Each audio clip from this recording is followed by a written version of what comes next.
Our mind, serving as a recorder of our emotional responses, creates our mindset, or what most people call programs, during our resting state.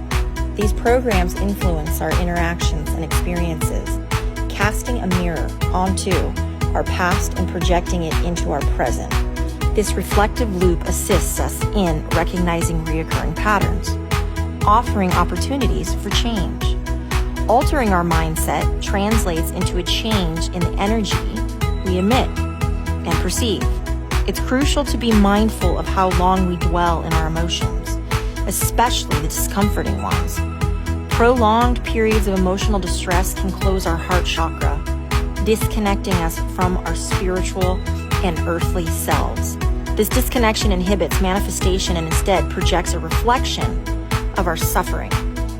However, when we are balanced and grounded, our energy flows seamlessly. Our heart chakra pulsates, radiating energy outward, connecting us to all elements.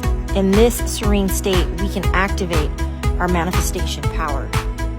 Feeling this profound connection might stir strong emotions, even tears, as the overwhelming sense of love and interconnectedness engulfs us. This moment serves as a reminder that we are never alone. We are intertwined with all that is, was, and will be.